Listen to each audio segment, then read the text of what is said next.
Welcome to a Trucker's Mind podcast. I'm Eddie McGee. It's your boy K Finks. We're back, man. Episode 213. Yes, sir. Before we get into it, man, I want to apologize for my voice. I've been sick for the last few days, but that ain't no excuse, man. I got to come in here and I'll use the last of my voice if I need to. Fuck it. There you go. All right. Here's a quick story that happened to me yesterday. The reason why he lost his voice. No. Yeah, probably partially true. Yesterday, man, I went to the laundromat because since I work a hazmat job, sometimes you get a little bit of gas or dirt on your clothes. So I like going to the laundromat to separate my clothes and wash them there. To make a long story short, I go into the laundromat, and one of the workers at this place, when I seen the two big washers, I looked over at them. She said, "They don't work," and then she walked off, and I was like, "Okay, no big deal." And then I went around and made a left to go to the other washing machines. And she says, "Get away from there. It's wet." Like, that's how she literally spoke to me. And I was confused. Like, usually I would assume that she spoke to a child like that. So I was looking for the kid she was yelling at. But no, she was walking towards me and saying, "Get away from there." I said, "Ma'am, you don't talk to people like that. What are you doing?" She said, "Well, it's wet and I'll get in trouble if you're standing over there in the water." And I was like, first of all, there's no wet sign here. There's no slippery when wet sign even over here. Mm-hmm. How can I assume that it's bad? Like, it looked like the water was drying up, right? So she continued to use this aggressive language towards me. And I said, you really need to watch how you talk to people. She's like, "I'm talking just fine, but you're causing problems." So basically, what she continued to do is use aggressive language towards me out of nowhere. And for me, I eventually got to the point where I told her, I said, "Ma'am, you need to watch how you talk to people." And then it graduated to, "You need to watch your mouth." That's what I told her. I said, "I'm an adult. You don't talk to people like that. That's ridiculous." And what kind of triggered me a little bit was the fact that she came at me with this negative energy out of nowhere. Damn. On top of that, there was a girl that was near her that didn't respond to anything until I told the lady to watch her mouth. Then the girl was like, "Oh, wow." Jeez. Yeah, I don't know. Just when you lose your voice, Yeah. and you start trying to have a regular conversation, it's difficult, man. Eyes watering and shit. Fuck. What I ended up doing is, before I left the laundromat, I had to leave because her energy was so bad. Like, I had to get out of that environment. And I got out of there, but before I left, I told her, I said, "People are crazy. You need to watch how you talk to people. That's not okay." And I think what's crazy is, like, she had to be like at least 51 or something, like early 50s. She was a little older. And the fact that you think that that communication was fine was a fucking problem. In addition to that, like I told her, like, I respect my elders, but this is ridiculous. You can't do that. Like, people are crazy. Somebody could do something to you. Not to mention, I'm a large black man, and you are coming at me with this aggression. In your mind, in your subconscious, you think that there's no consequences for how you speak to me. Truth be told, there are a lot of men that will slap the shit out of women. I'm not one of them. But the reason why I bring this up is because everyone deserves respect. You don't know what people are going through. You don't know what might take them over the edge. So you need to watch how you speak to people and speak to them in a respectful, diplomatic way. But she kept trying to turn it up. And I just can't understand for the life of me why. And I've seen numerous occasions where I've been at a club or something or somewhere, and a girl's all pointing in a dude's face and screaming and yelling at him. And I'm thinking, like, yo, please, like, don't do that, because one of these dudes is going to hit you. Some of these guys do not make reservations for women, you know? And in that moment, I left, got out of there. But for me, what I took from that is it was a lesson. What I learned is be very short-ended with people who act like that. Don't give them any fucking energy. This is all I should have said. I should have said, "Whoa, that's not okay. I'm out of here," and just leave. That's it. There's nothing else that I need to say. I don't need to plead my case. Anybody that's coming at you that crazy, they're not a level-headed person. And it's probably some weird trauma response. Like, I'm just being a normal person and you're yelling at me for no fucking reason. Mm-hmm. That's inexcusable. That's not how you're supposed to conduct yourself as a professional or just in life, man. And it really threw me off. Yeah. I think the ideal space for those waters, man. Sorry, dude. Yeah, I needed my voice. Got fucked up. I think the ideal space for me to get to is where I am completely in control of my emotions. I think sometimes, like, you know, it's natural for us to have triggers, and I think in that moment you guys were probably playing on each other's triggers. So you might have been triggering her because of whatever was going on, and then and vice versa. Not to say that you did anything wrong. I'm just saying, like, you know, she has her own set of. God dang, I don't know if that's the best thing to be doing on the. Well, I stepped back away from the mic, dude. I just the blowing sound. Yeah. Go ahead, continue, Keith. Before you interrupt my blowing of my nose. Yeah, I just think, like, in terms of, you know, that situation, you guys were just kind of like triggering one another, and I think the thing for me and kind of something that I'm coming to more recently, and part of the reason why, like, I've not really been on social media too heavy. Like, I deleted Instagram I removed Instagram off my phone, and I removed Twitter off my phone. And I want to say that specifically because sometimes people be like, "Oh, I deleted my Twitter," but in reality, it's still active. You just, like, you can log in anytime. But I want to be in complete control, and I think that also means in situations of conflict, your blood pressure is not being raised by any means, and you can operate these situations in a way where. Right. It's not necessarily like okay what anything that they did. It's not okay what she did, but there's a version of that where you, like you said, you could be like, all right, cool. I'm gonna just remove myself from this situation, and you can articulate it too, like, hey, that's not okay to be talking to anybody like that. Right. You know, I wasn't aware that there was water over here. I thought you were talking to, you know, a child when you were speaking in that way. And what happens with those situations? It's definitely a way to disarm people too. Yeah. Like, the best way to disarm somebody is to not justify what they're doing, but to kind of meet them with compassion, but then also let them know that they on some nonsense. So if you say, like, hey, I know you might be going through a lot. You know, this is a stressful job. It's a lot of people in here, but you don't have the right to speak to people like that. Right. That's what I told her that also. Yeah. And you know, because you seem to have this sort of energy, I'm gonna just remove myself, or I'm gonna leave and I'm gonna let you have this, and then you just dip off, and then that way, like, you're not, because like conflict breeds conflict. I've seen situations like, even my mom the other day, she was arguing with her younger brother, and it was almost like she wanted to engage, and in those situations, like, when you realize when you're not meeting somebody, when at least one person is not being level-headed in that situation, it just keeps going up and up and up. Exactly. And up. Yeah. So. Yeah, and I don't like having those exchanges with strangers, man. This world is fucked up. Mm-hmm. Recently, we just seen 3 major mass shootings, you know, that happen all over this country. And the crazy thing too is like, you need to be nice to people, because the same person that you're screaming at, they'll be like, okay, I'll be back. And they'll come back and shoot everybody in the fucking store. Yeah. I hate to say it, and I'm not trying to, like, create this extreme, but when you think about it, it's the truth. Yeah. So I just think part of that too is, like, people, because people lack self-awareness, even in that situation. I don't know if you mentioned it in that version of the story, but she, I completely lost my thought. Yeah.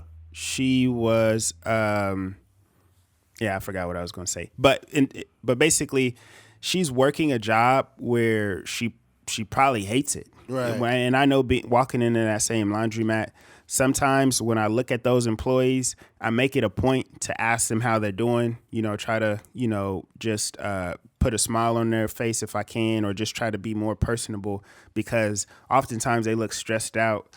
And it's a lot of those women are a little bit older, and, it could be a job. It's just a job. 100%. It's not a career. It's not something that you're gonna be able to retire on.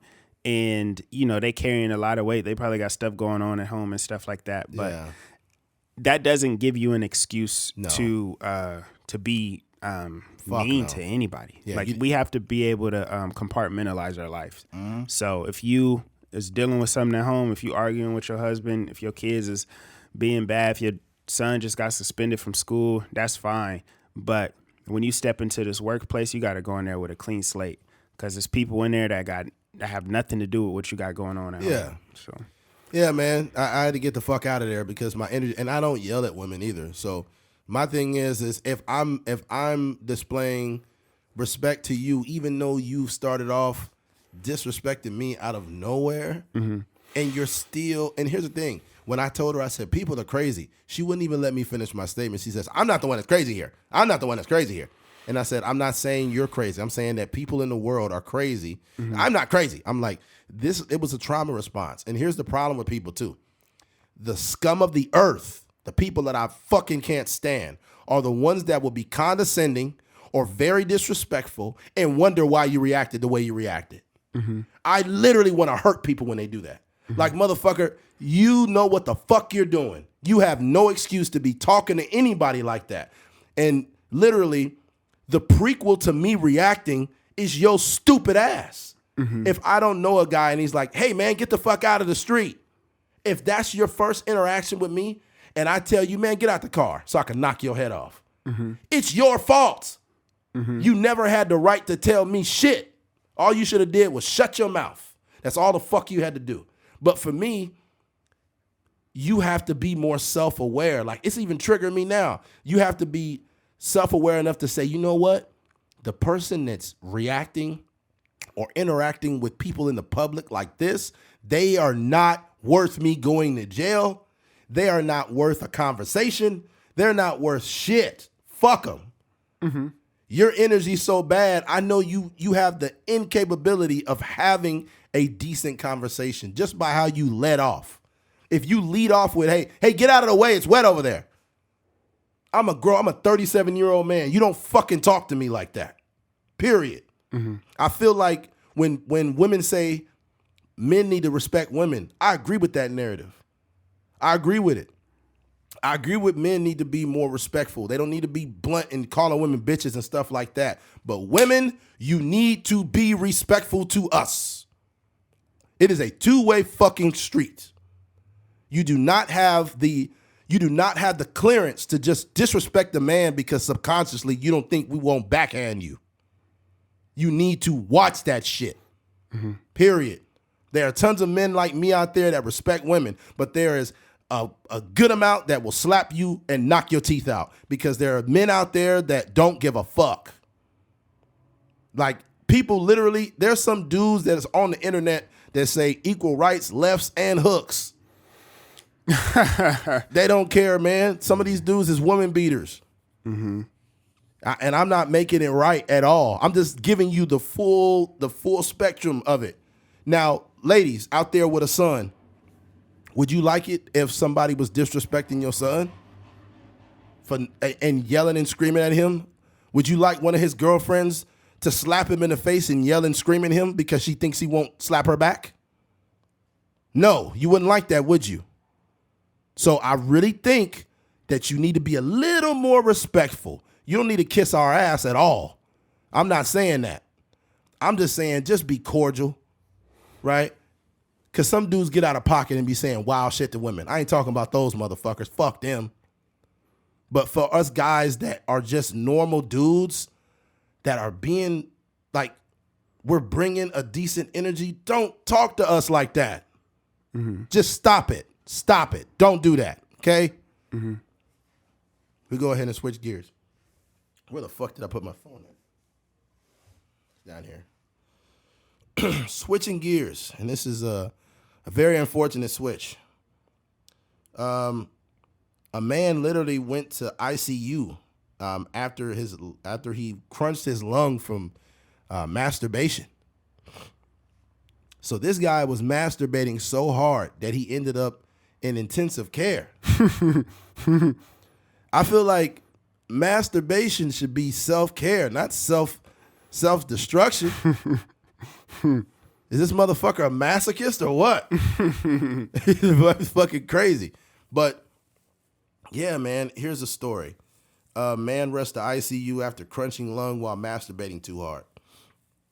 A Swiss man, 20, has been hospitalized after suffering spontaneous pneumonitis, whatever that is, during a vigorous masturbation session. His face was swollen and crunching noises could be heard from his neck to his elbows. Doc discovered air was even trapped in the base of his skull. God damn. What the fuck was he watching? Oh my gosh. This nigga was watching Alexis, Texas.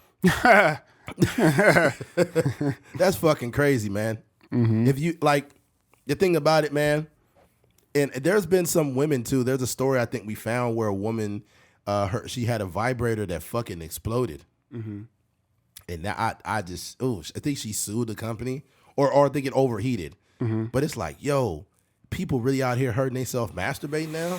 Yeah. First people eating Tide Pods. Now this shit. Mm-hmm. My God, these kids can't even jack off right. What the fuck is going on?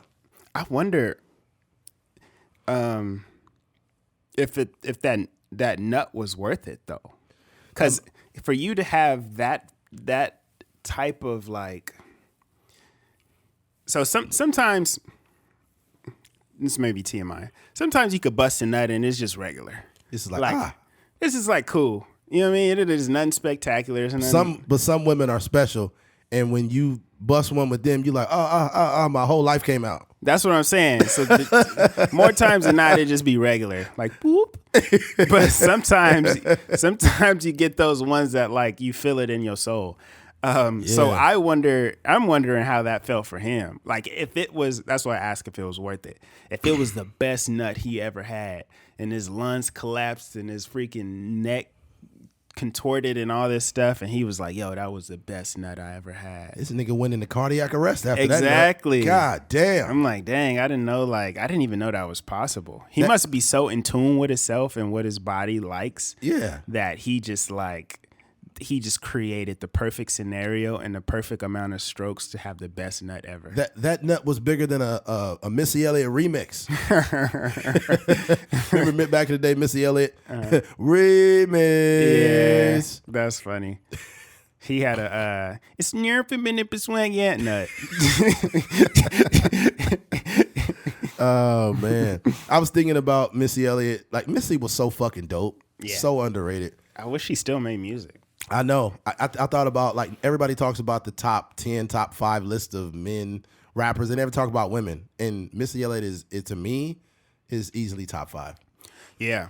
And she makes better music than, a lot of these guys. Some guys can rap really good, but they just make average music. And Missy Elliott was a whole fucking artist, man. Like, she wrote songs. She could sings. dance. Yeah. All of that, bro. If I'm talking about women, I'm going to say top 5. I'm going to say Lauryn Hill, mm-hmm. Missy Elliott, Nicki Minaj, MC Lyte, and I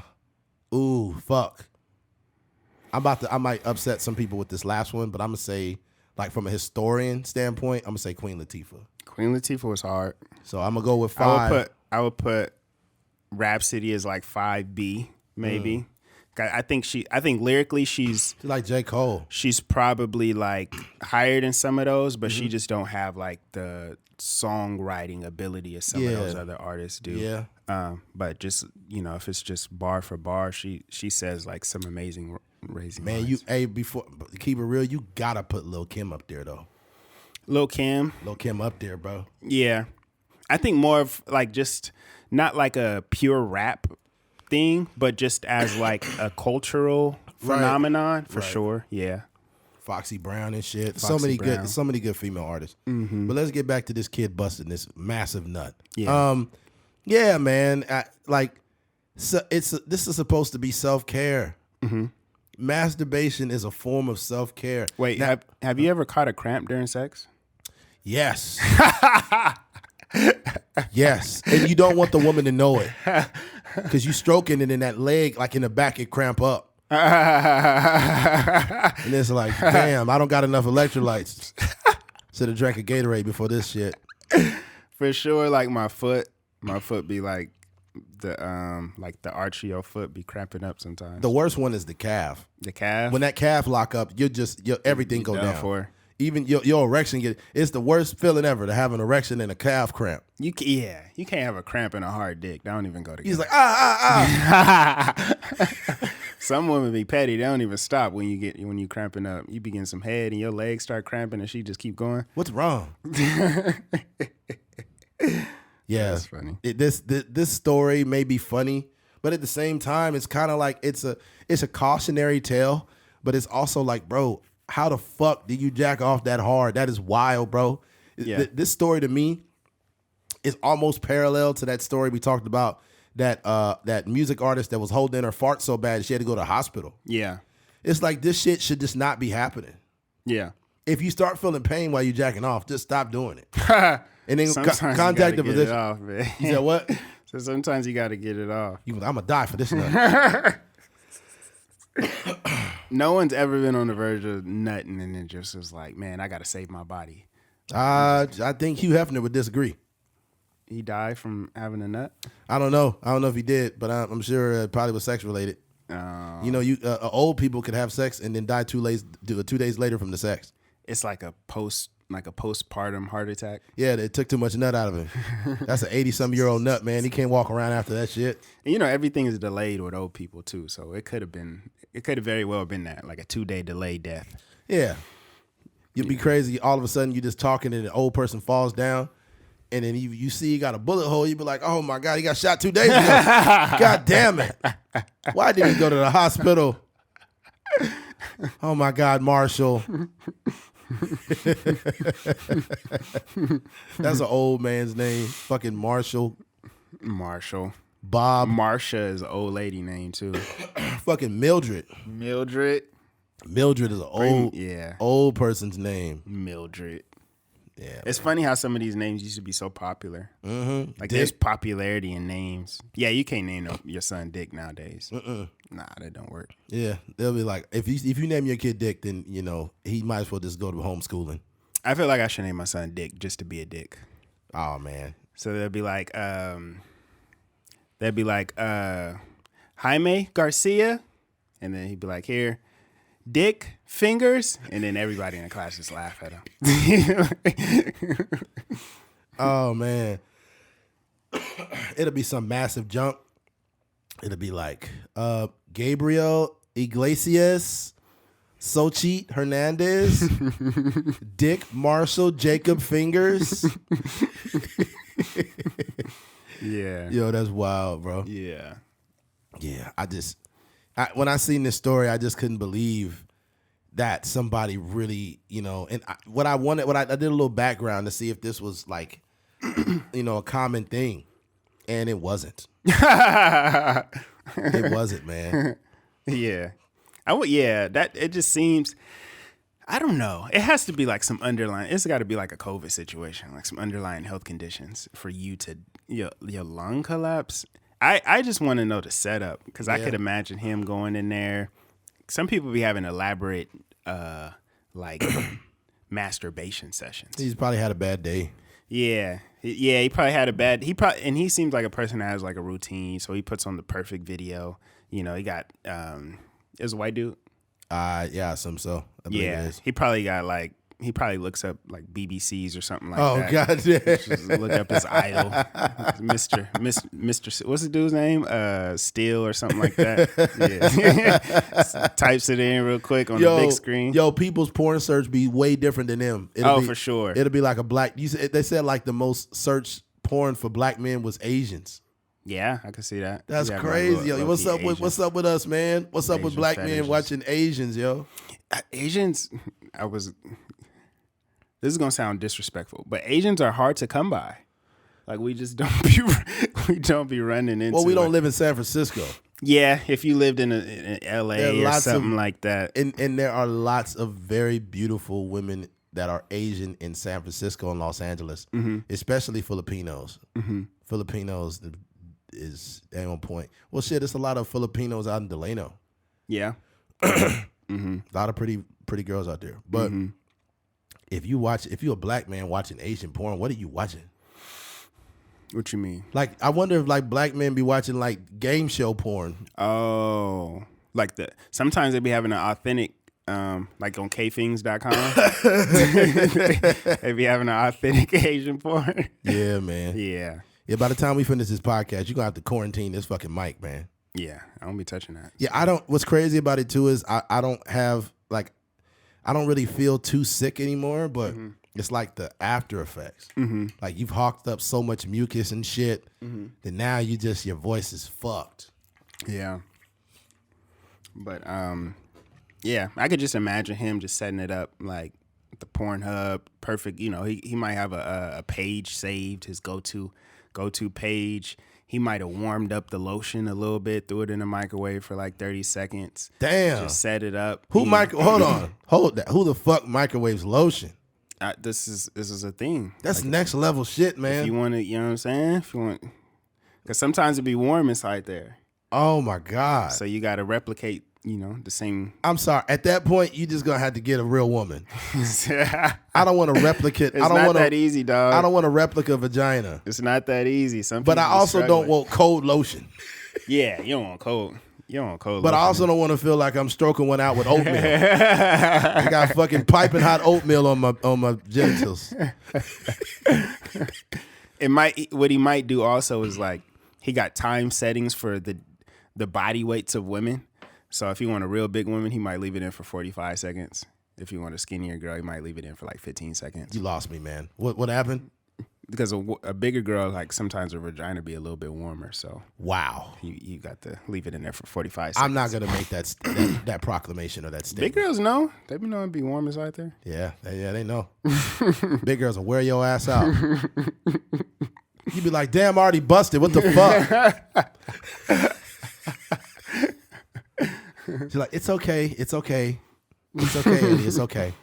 Big girls will comfort you when you bust quick. Yeah, people be sitting there chilling, eating honey buns together.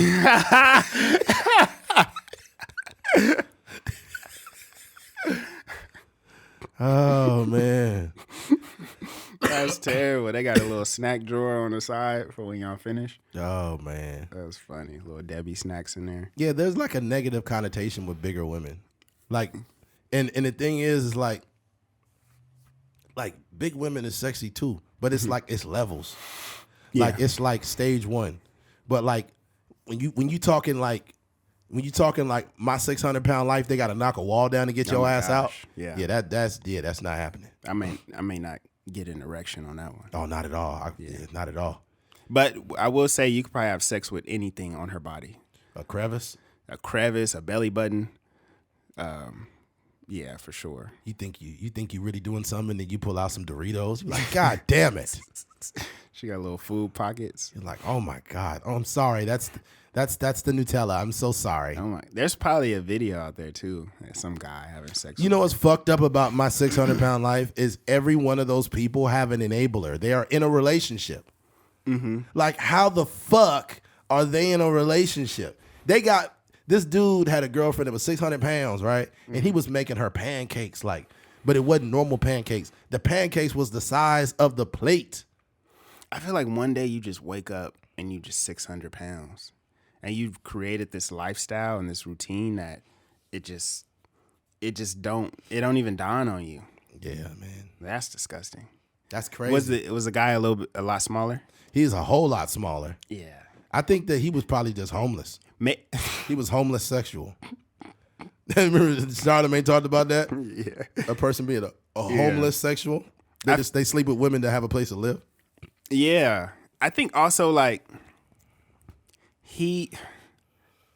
there might be some of that he's doing on purpose just to maybe a girl cheated on him in his past. And he was like, if my girl is so big that she can't get out of the bed, she can't cheat on me. That's wild. Yeah. I mean, I'm not saying that's inaccurate, but fuck. Like, you can't even, that's crazy. And then the dude will be giving her like baths. And there was also women that had boyfriends that were 600 pounds. And then when they finally got him to get up and walk, he was like, "Oh, so much pain." Oh. So he had to go back to the bed, lay in the bed. The bed broke and fucking was sunk in. Then he was stuck. They had to put a hole through the whole fucking wall, and they had to use a forklift to get him out. He was like, "Oh man, I'm so embarrassed, man. I'm so fucking embarrassed." I'm like, "No shit, motherfucker. Damn." I don't know. Food is not that good, dog. It's a mental health issue, man. When you eat, when you eating like that, it's a mental health issue. Yeah. And this dude that was jacking off so bad that he fucking almost went in cardiac arrest. This seemed like a mental health problem. Yeah. Because you literally should not have pain while you're doing it. Mm-hmm. That's crazy, yo. It's supposed to be a pleasurable experience. It's literally now, it's not even considered masturbation no more. It's considered self-care. That's some liberal stuff. Really? Yeah, they just trying to put a positive connotation on it. Yo, women got so many sex toys. It's wild, yo. Yeah. I'm not a sex toy shamer, but damn. I mean, if women be going through dry spells, they need to get their rocks off. I don't even think it's the dry spells. I just think women are tired of giving the wrong dudes pussy.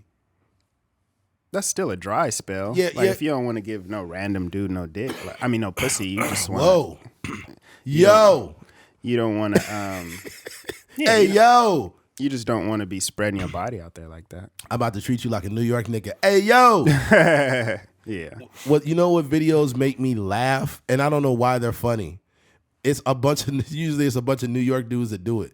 Anytime they see a buddy of theirs eating a hot dog, they be like, "Hey, yo." And the dude be like, what's going on, yo? Come on, yo. It's just the corny, son. It's a fucking hot dog, yo. It's a corny, son. Fuck you talking about? It's a fucking hot dog. Chill out, man.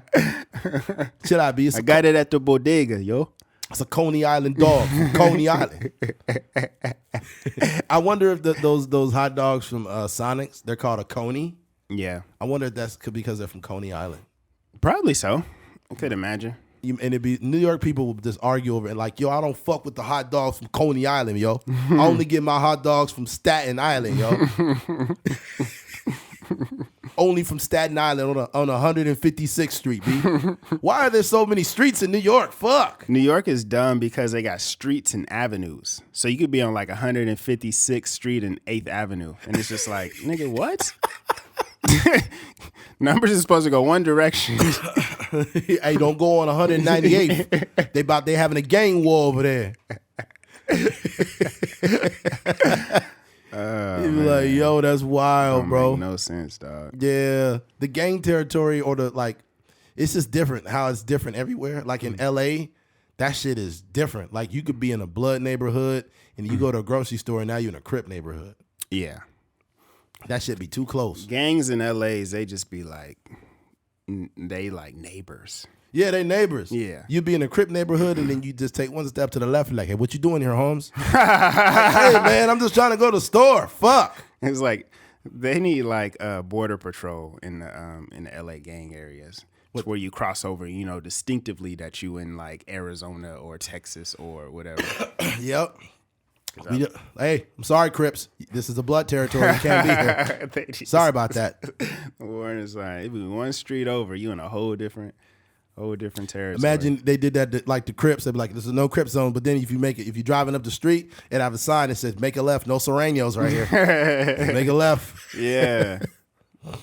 They need a Google gang territory Google Maps. Oh yeah. So if you're coming from out of town or something, you know exactly what streets to avoid. Yo, it's all kinds of Crips everywhere, bro.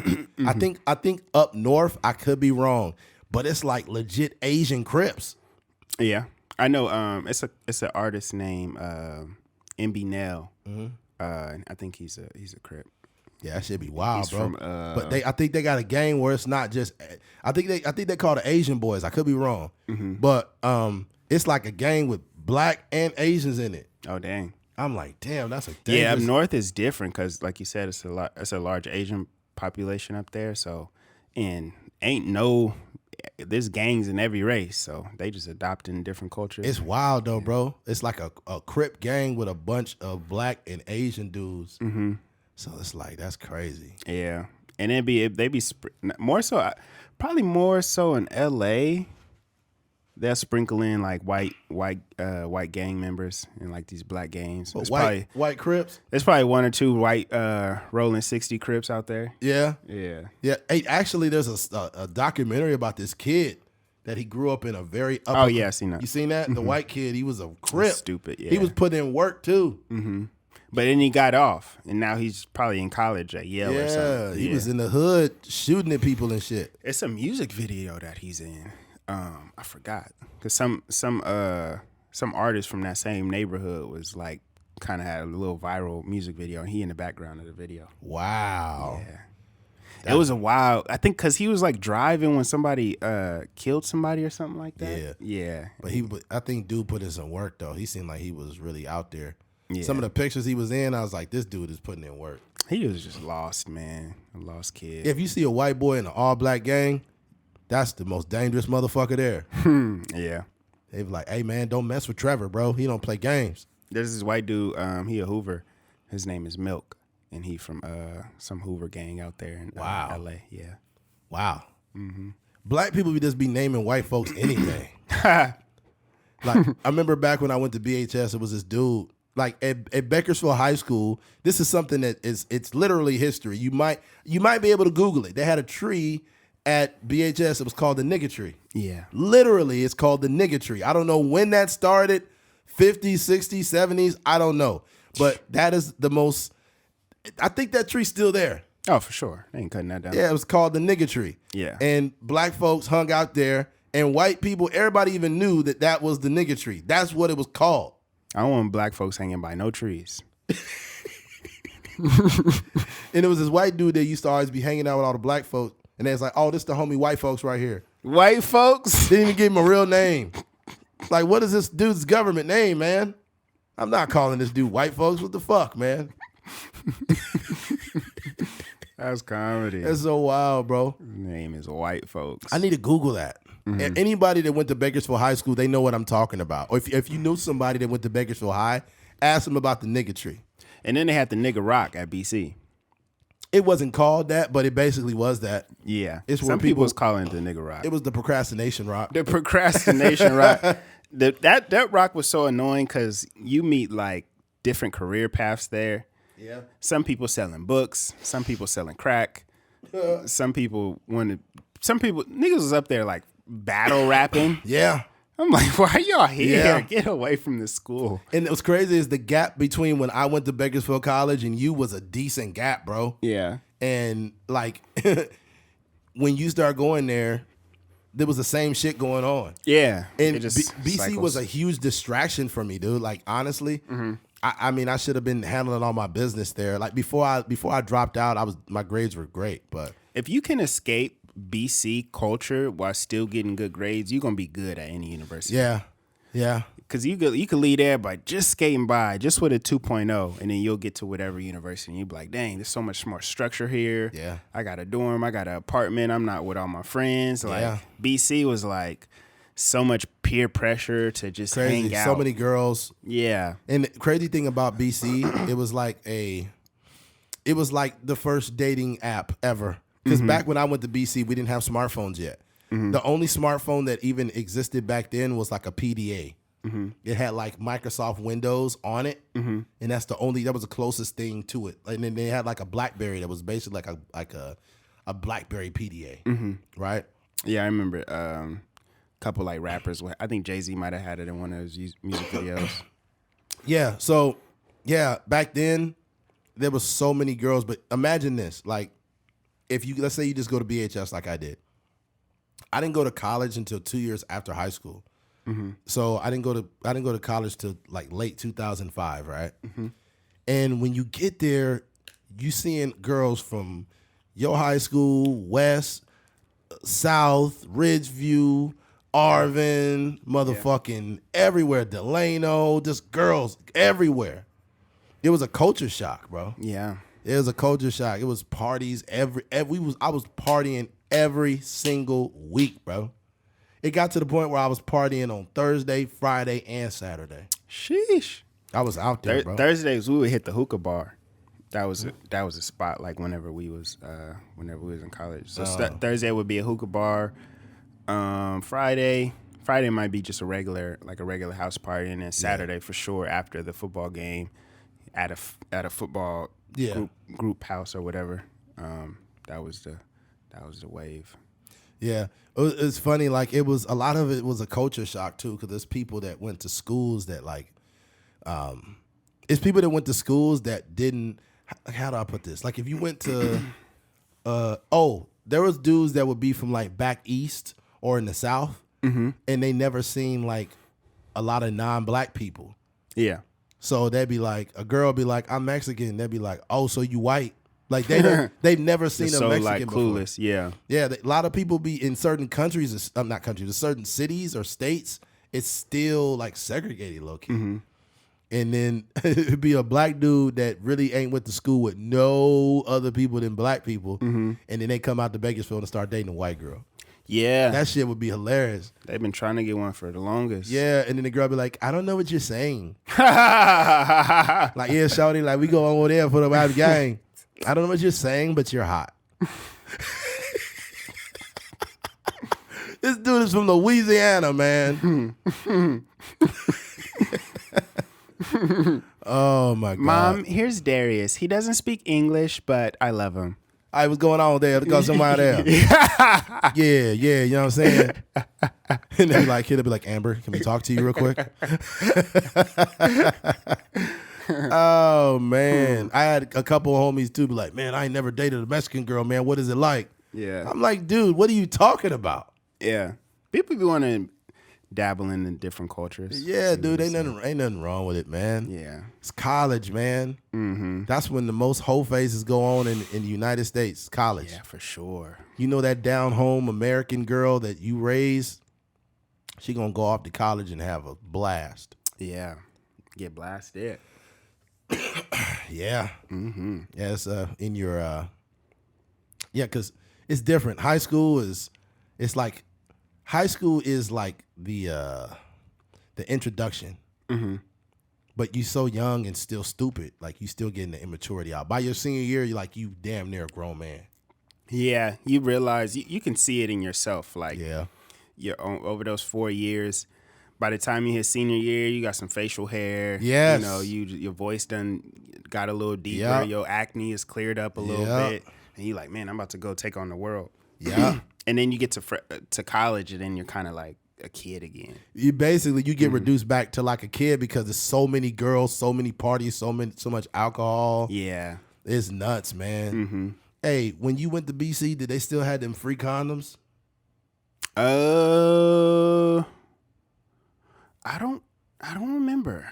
They have free. I don't know. They have free. You know how the financial aid building upstairs is like stairs that go back. They go downstairs, and it's like into like that hall right there. Mm-hmm. If you make a left, it was like a student health facility or whatever. And they had a bucket of condoms, and you could just pick them. You just put your hand, put a bucket of them. Dang. Yeah. Did you ever use them? Yeah, I use them because I was a college student, broke. Dang. Didn't really have no money. I needed some free condoms, man. Dang. Yeah, there was some motherfucking Durex too. The Durex? Yeah, man, them was some fucking stimulus package condoms, man. Oh, man, them condoms is like the wooden straws you get in L.A. County. Yo, them straws are terrible. Yeah. Everywhere in L.A. County, when you put a fucking straw in your soda, if you don't drink that shit up in 2 minutes, that straw is gonna swell up. Yeah. And it basically is the same material that you would see in a toilet paper roll. Mm-hmm. Same exact shit. And it's like, yo, what the fuck am I drinking out of, man? Yeah. That's wild. It's so annoying, dude. Yeah. That's I don't know. But yeah, I used one time I bought Durex, and it was just like a proximity thing. Like they only had them there. Lifestyles. And no lifestyles. Lifestyles is weak. Kind of lifestyle you living with these condoms? Yeah, I don't even know why they have like brands of condoms. It should just be Trojan, and the rest should just like stop. But the Durex, that was pretty cool. The ones I got like the specialized box with like different, you know, they have like not flavors, but like styles, like the hot and cold and all these different things. Yeah, that's Trojan though. No, the Fire Durex, and Ice. No, the Durex has them too. Oh, they do too. Mm-hmm. Oh, man, imagine if Jordan came out a condom, he would fucking kill the market. Yeah, It'd be rappers rapping about that shit. I got Jordan on my dick. Yeah, yeah. Jordan condoms, that'd be dope. Wait, who would? What would be an artist that would be able to get that off? Like, yo, I'm going into the, because you know how like a nigga like Master P is selling Top Ramen and stuff right now. Like, what artist would be like, yo, I got my own condom line? Oh man, that's a good one. I think the ones that could pull it off, definitely Tyler the Creator. I would say Usher. But it might be bad. It might be bad promo. Nah, that's bad promo because that like, hey, I didn't use these.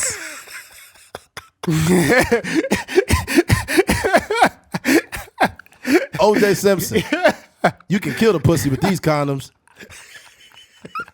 Take a stab at it. Oh man, god damn. Oh, OJ Simpson, you are so crazy. Oh man, that's wild. Oh man, we got to move on, man. The conversation's just going too crazy. Yeah, me and Keith are one of those people that will just continue to find jokes. Make sure you masturbate safely. I guess that's the theme. Right there. You got it. When you masturbate, it's supposed to be in a loving way. So love yourself. Love yourself for sure. Love yourself, because look, for a busy person, man or woman, you don't always get the convenience of having a sexual partner all the times. Sometimes you got to do the do-si-do by yourself. Yeah. Sometimes you got to do the hokey pokey, turn yourself around. Okay. Yeah. Right. You remember that shit? What's it? You got to do exactly what they say. Put your right foot in. Yeah. Put your right. Yeah. Swing your partner around and around. Put her down. Slap her in the face. Like that. You got to do exactly what they say. Minus the violence part, but you better. All right, switching gears. Cam Newton. Recently, Cam Newton made a statement about the type of woman he would like, and a lot of women did not like what he had to say. But we'll go ahead and let Cam tell you the story himself. I had a perfect example of what a man was in my life by my father. My parents has been together for 36, 37 years now, and it's a beautiful thing. I grew up in a 3-parent household, my mom, my father, and my grandmother. And I knew what a woman was, not a bad bitch. Okay, what's the difference? A woman. Okay. A bad bitch is a person who's just, you know, girl, I'm a bad bitch, you know, I'm doing this, I'm doing that. I look the part, but I don't act the part. Okay. You know, and there's a lot of women who are bad bitches. And I say bitches in a way, not to degrade a woman, but just to go off the aesthetic of what they deem is a boss chick. Now, a woman for me is handling your own, but knowing how to cater to a man's needs, right? And I think a lot of times when you get that aesthetic of like, I'm a boss bitch, like I'm a this, I'm a that. No, baby, like, but you can't cook. Okay. You don't know when to be quiet. You don't know how to allow a man to lead. Well, what you take from that was Cam's definition of what he thinks about women. But he prefaced it like what I would like. I think a lot of women got turned off by what he said. Especially based at the end when he said, you don't know how to cook or you don't know when to be quiet. I think it's a very nuanced conversation. But here's the thing, what I will say. Before I say anything about this subject, I will say that we need to listen to each other. But I will start off by saying men need to listen to women. And here's why. As a man, I've learned a lot from listening to women, actually hearing some of the complaints or some of the requests they've had of men And these were bare minimum statements. When you hear a woman say like, oh no, I can't date no man that just got filthy fingernails or bad hygiene. That's a standard that she wants. That's not asking for a lot. Mm-hmm. When a woman says they want someone that's financially stable, that's not really asking for a lot, because as a man, you should want to be that. Mm-hmm. When a woman says they want to feel safe, that's not asking for a lot. You know, you should want to make a woman feel safe, right? And I've learned a lot just by listening. Like you hear, and I respect women's standards even if they don't make sense. I think that some men will respond to them a little salty because they may not fit the bill, and women do the same thing. But I also think it's true for women to listen to men. Mm-hmm. And the reason why women need to listen to men, and I said men, I'm not saying these dudes that nonchalantly shit on women and call them bitches every 5 seconds and reduce women to feeling like shit. I'm not talking about, I'm saying men, actual men who have good intention. And women need to be able to discern between a good man and a man that's just running his fucking mouth. Mm-hmm. Because I think what's happening is a lot of times women will see this as an attack because they're not willing to receive information from men nowadays. I think that the most toxic people on social media tend to have the biggest platforms, and a lot of them are influencing women. I even seen a post recently that said, I'm just giving men the bare minimum from now on. I ain't doing no wifey shit. And I thought to myself, how the fuck do you ever expect to be a wife when you're offering me the bare minimum? I think that I should prove to a woman through actions and deeds that I can be a husband. And I think it's a woman's job to prove to me that she could be a fucking wife. Mm-hmm. The biggest issue too is just women and men don't listen to each other. Mm-hmm. And the internet has made it worse because, like I said, the most toxic, dumb people got the loudest voices. What I'll say about Cam Newton is respect his standards. That's what he wants. I've heard women say shit, whether I felt it was unrealistic or realistic, and I say, that's her standards, fuck it. But when a man says something, you need to respect that too. If a man says he wants a woman that keeps herself up, goes to the gym, or he wants a woman that can cook, or he wants a woman that knows when to be quiet. What I mean by that too is, coming from a man saying that, women will automatically label that statement misogynistic. But let me give you an example of men needing to know when they need to be quiet. If a woman is in a room with 7 or 8 of her friends and they're having a woman-to-woman conversation, there's no reason for a man to be putting his input in what they talking about if it does not include him. You need to know as a man when you need to insert yourself. If you don't, then move on. And I feel like women should do the same thing, knowing when to be quiet. He didn't tell women to be quiet. You need to know when to be quiet. And I think that's important for men and women. It's just so much to unpack, right? Jeez. I've heard women say shit like they want a man that's over 6 foot tall, right? Knowing that the population of men over 6 foot are not very much. Like for me, I think it's for men over 6'2", it's like 6 point some percent. It's super low. Mm-hmm. Men over 6 foot. No, I think it's 3.9% for men over 6'2". 6 foot is like 6 point some percent. Mm-hmm. So that's not a huge percentage of men that are 6 foot tall. Mm-hmm. But women, a lot of women say that that's a requirement they have. Mm-hmm. There's some women that say, hey, I want a man with a larger penis, right? And there's some dudes that get mad at that. And it's like, dog, you really can't get mad at a woman for wanting somebody with a larger penis because that's what she says she wants, right? That's why the terminology average penis exists, because the average motherfucker ain't walking around with a 9-inch cock, mm-hmm. right? But it doesn't matter. If that's what she wants, cool. You mm-hmm. want a woman that can cook, right? Then we got to respect each other's standards. Don't get triggered or mad at them because that just is what it is. Mm-hmm. Yeah.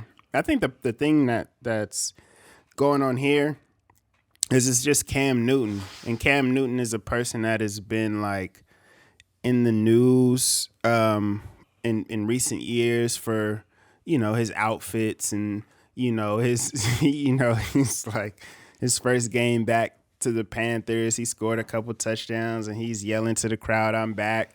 Then the next few games, he's just terrible. He's a below average quarterback. So it's just been, he's kind of, he's not necessarily like the media's favorite subject matter when it comes to the playing quarterback and stuff like that. So all those things said, this was just fuel for them. Yeah. They just kind of affirmed their beliefs, or he affirmed the beliefs that a lot of people had in the media and whatnot. Like, even so much so that this was on ESPN. Like, I got a notification on my phone that said Cam Newton has said some, I don't know what the headline was. They put words like misogynistic, and it's like that really wasn't a misogynistic statement. Yeah. So mind you, I'm getting a notification on my phone. Like, I'm not following the Cam Newton news. Right. I don't even know why you guys are sending me this. And this has nothing to do with sports. Shame on He's you, on $1 ESPN. million worth of game. That has Shame nothing on to do you, with sports. ESPN. And he might not even be in the NFL next year. Right. But it was just one of those things where, that he said something that, you guys already felt a certain way about him, or you already felt a certain way about men and how men view how men view women, and this kind of just was confirmation for a lot of people. But like you mentioned, it's Cam Newton. Like, I think everyone has the right to choose what they want. Yeah. But the only problem is that because we are connecting what he said to a man speaking a certain way about women, it's taken outside of his desires as to what he wants in a partner, and it's taken as this misogynistic thing.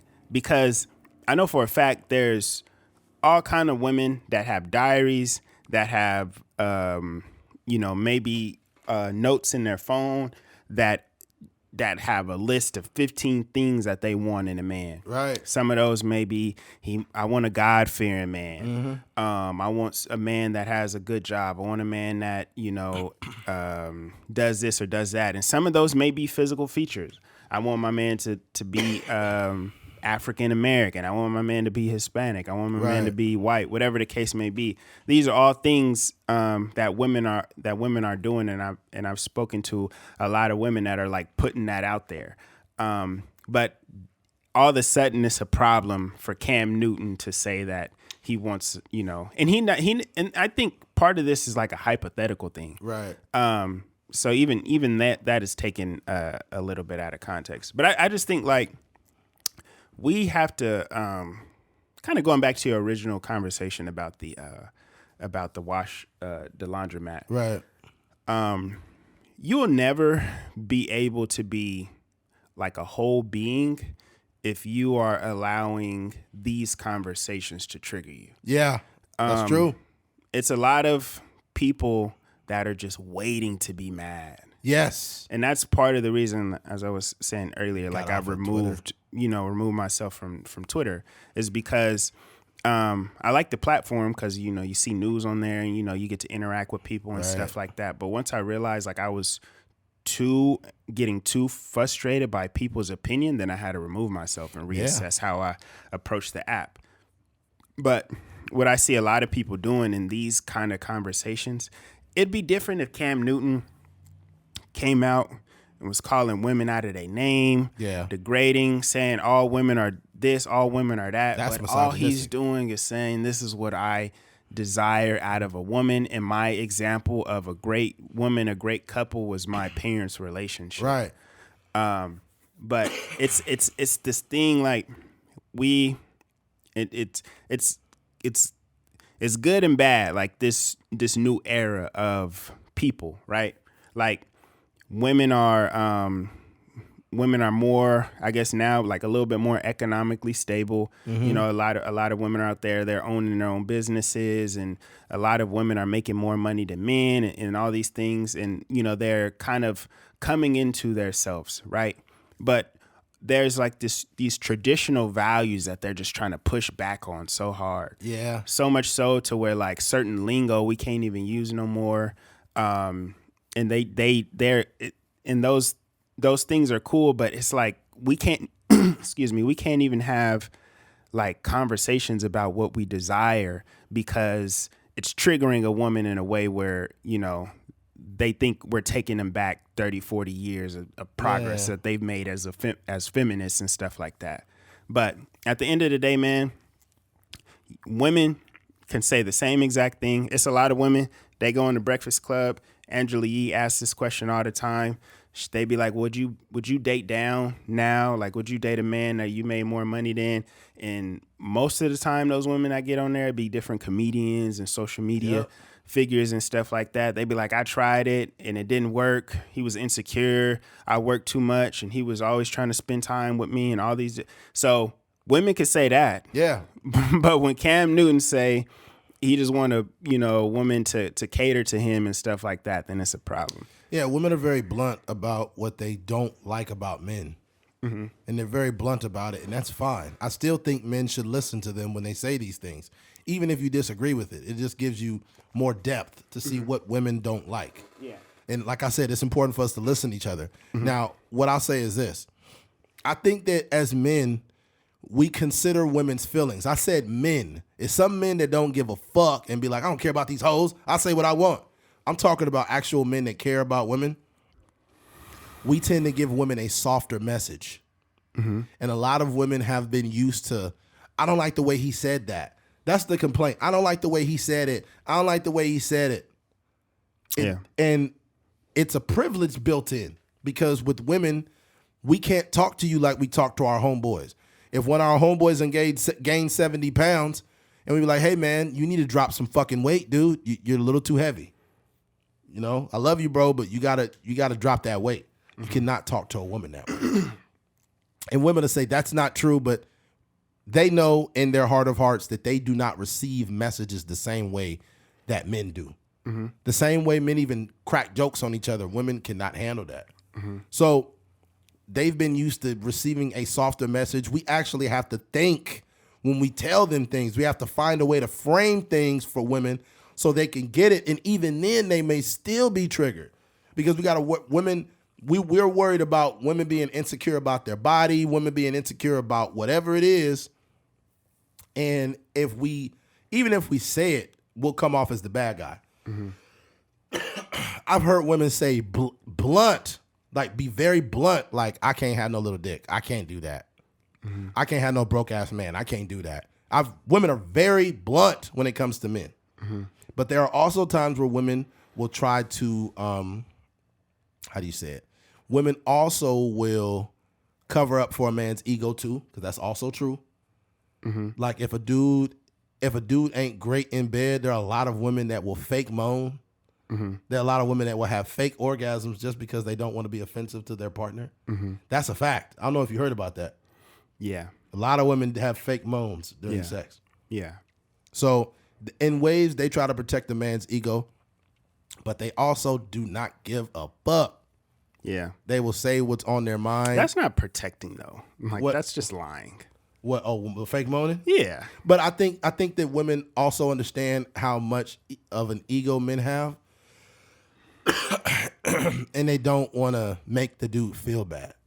I don't think that's it. I think that's they're it? probably just afraid of confrontation.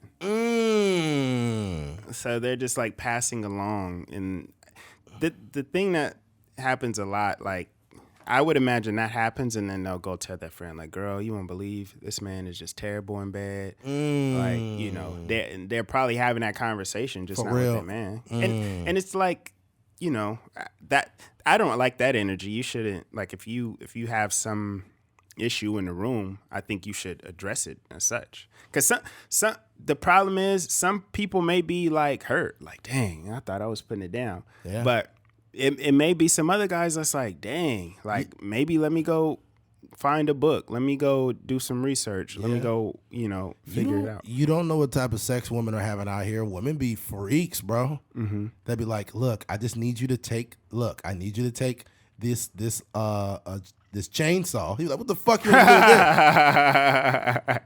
He's like, oh my God. I need you to put this gag over my mouth. He'd be like, yo, like, I can't. This is low-key abuse. Are you a masochist? Yeah. Yeah, that's crazy. Yeah, so it's unfortunate, but that's a reality of it. Mm-hmm.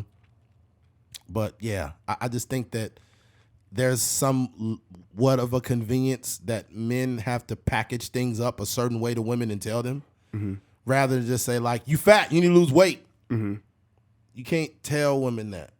Yeah. You just simply cannot talk to them like that. And people say, well, you should be respectful to everyone. We all know as men that play grab ass, they could even be like respectful, but they'll still tell you in a very blunt way. I pulled a dude, I used to work with this dude, and he was very obese. I pulled him to the side. I said, hey, man, I'm a little worried about you. I just want to let you know that I got your back. Like, if you need any tips on dieting or whatever, I got your back, but I'm just a little worried about you. I told him respectfully, and he said, man, I appreciate you, Ed. You know, I appreciate you pulling me to the side like that. I said, no problem, man. You got my number. Hit me up. But even imagine if you told a woman that. Yeah. That would ruin her fucking day. Yeah. She Even probably if would eat more. It better not be no Filet-O-Fish Friday either. And Filet-O-Fish Friday, it's over with. Oh, man. Yeah.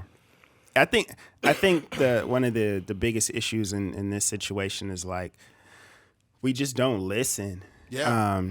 And a lot of times we're listening from our own understanding. And just like the situation in the laundromat, you're trying to explain to her like, hey, you should not talk to people like this because I'm a sane person, but there are some people that are crazy out there.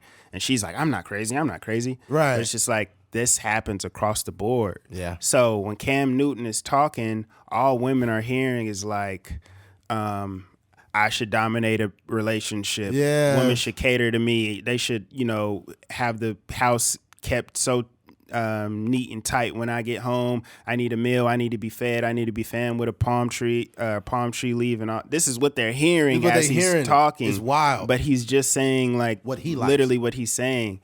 And the thing that I appreciate about Cam Newton is he doesn't shy away from these conversations. No. Like I'm sure if I don't know what his schedule is like now. I'm sure he's training and stuff, but I'm sure if there was a woman or a podcast with women that wanted to invite him on, I'm sure he would engage in a conversation, and you would be able to get more of an understanding.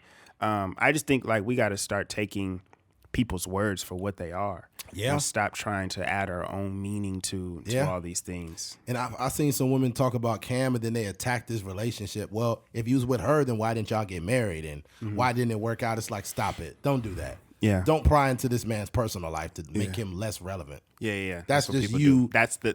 That's part of the reason why I'm not on Twitter too. Yeah. Because you could be like, you could say something very specific. Say I didn't necessarily agree with Cam Newton. Or say I did agree with Cam Newton. I'd be like, Cam Newton, I think he made some valid points in this statement. That's just my thing that I wrote on Twitter or something like that. And then people would do a deep dive. That's why your podcast is only doing this amount of numbers. Oh, my God. You irrelevant. You ain't doing nothing out here. That's why you broke. All these different things. It's like, yo, what does my personal life have to do with this subject matter? And the fact that you tried to do a deep dive and you were inaccurate shows how much you're not doing with your life. So you're telling on yourself, buddy. I don't have time to research your background. But yeah, man, it's bad. Let me tell you something about the catering thing too. There's a lot of women that live with this delusion saying like, I'm not catering to no man. This ain't 1925. Anytime a woman really loves a man and a good man, they will cater to him naturally. But let me be clear when I say this. As a man, I will cater to a woman. For example, if I take your car and I change the tires or I rotate the tires, I bring all your fluids up, I top off your tank with gas, I detail your car, I wash your car, I bring it to you. I just cater to you. So I don't have an exact expectation of what women are supposed to do for me. But if a woman didn't do shit, she would be gone. If all of my effort and my catering to my girlfriend or wife was not reciprocated in any way, shape, or form, you're done. Women need to stop being so impacted by these toxic platforms that tell them to do the bare minimum or do nothing. If you really love somebody, you will do something for them. There's nothing wrong with doing something for a man. I know women who wake up every morning and make their man's breakfast. Not because the man is telling them to do it, it's because they like doing it. I know, it was a dude I used to work with. His wife made him lunch every day. And I would hear him complain here and there. Oh, she forgot the pickles. Fuck. And I'm thinking like, motherfucker, you should be appreciative you got a wife that's getting up for you, making you your fucking food every day. Yeah. That's what I'm thinking as a single man at like 31 years old at that time. Mm-hmm. You know what I'm saying? But the fact that your wife is catering to you is respect, homie. Yeah. You know what I mean? Mm-hmm. So there is nothing wrong with women catering to a man. And there's nothing wrong with a man catering to, like, do we live in a time where women and men really fucking hate each other? Where they've allowed TikTok and they've allowed all these apps to influence how they deal with us? Mm-hmm. That is ridiculous. Mm-hmm. Yo, I want a woman one day that I would be glad to cater to. But here's the problem. You get with a woman and if she's too influenced by, you know, social media and all these podcasts and platforms that she's like, you know what? All I need to do is exist because the last time I gave my effort, it went unnoticed. I don't give a fuck about what you did with James or whoever your ex was. I'm a real decent man. Mm-hmm. If you don't do nothing for me, your ass got to go. Mm-hmm. You are not going to occupy any space in my life if you're not doing shit for me. Mm-hmm. Like, if you ain't doing nothing but existing, you got to fucking go. Because I can't even rely on you. Yeah. Like, that's crazy, bro. You got to think, people, you have to think about where Cam Newton is speaking from, right? Yeah. He's speaking from the perspective of a professional athlete. Yeah. So he's probably waking up at, who knows, 6 a.m. He's probably working out for a good 3 hours. He may hit the gym. He may do some cardio, and then he may throw the ball around.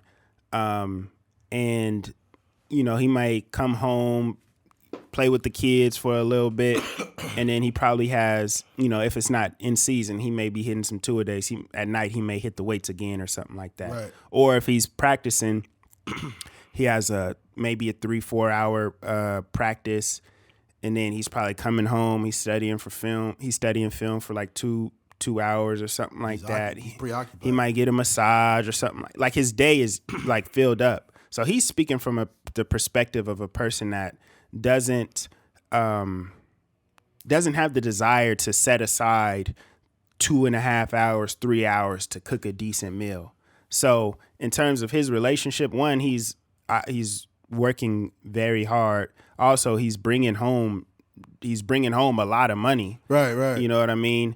And he's just an extremely busy person, and he's gonna handle a lot of his side of the work, and he's probably gonna do things for his partner and stuff like that. But it's like, we got to stop thinking about it as like roles, or we got to stop thinking about it as you're lesser than your husband because you have a certain set of things that you you have to do in order for the house to run smoothly. And just think of it as like, as teamwork. Like, you guys are like, you know, co-stars in a sense. Like, okay, Cam Newton, I see you working out this many hours. The best or the least that I can do is, you know, make sure he got a hot meal when he come home, or make sure, you know, when he getting ready to take off, I may make him a smoothie or something in the morning.